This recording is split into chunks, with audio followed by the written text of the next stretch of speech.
Pneumono ultramicroscopic silicovolcanoconiosis. 哇，成45個字母，可以點記啊？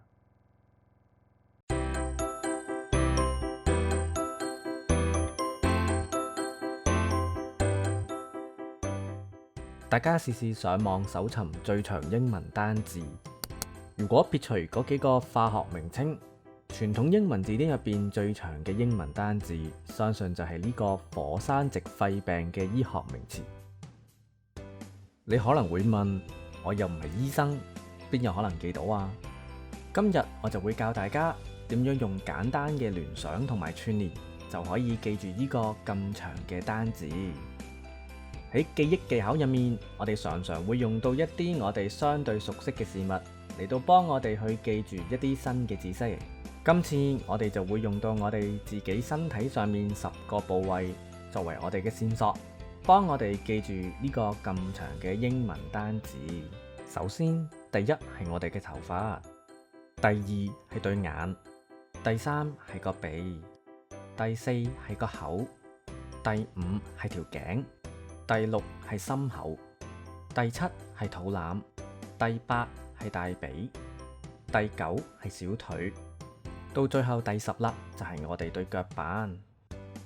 有咗10個部位之後，我哋就可以將個單字拆開10份，放落每一個部位嗰度。喺記憶嘅過程入面，記得盡量清晰想像每一個畫面，加深我哋嘅印象。首先，我哋將 PNEU 當成 pen 筆同 Europe 歐洲。我哋想像頭髮上面有支筆，一支喺歐洲買嘅筆。第二，到 mono， 我哋就將佢當成 Monopoly 大富翁，然後就想像我哋對眼望住一個大富翁。第三，到 ultra， 我哋就將佢當成 Ultra 3超聲波，之後就想像我哋個鼻受咗傷，要照超聲波。第四，到 micro， 我哋就將佢當成 microphone 一支咪，然後就想像我哋個口對住支咪講嘢。第五，到 scopic， 我哋就將佢拆成一個 scoop 筆同一張 picture 相，然後就想像條頸有張有個筆嘅相喺上面。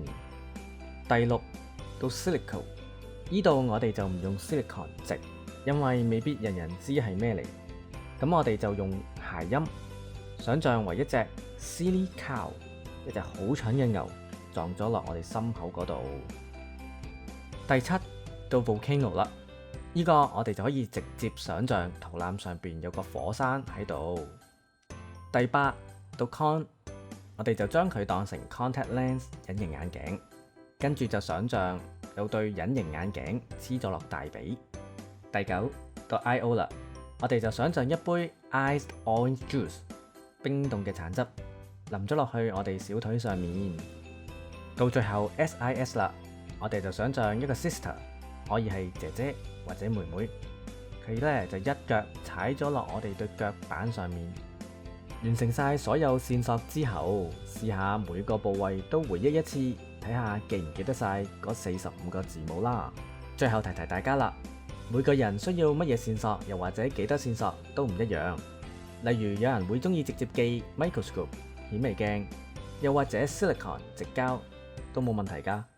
最重要嘅係揾一樣容易勾起你回憶嘅線索。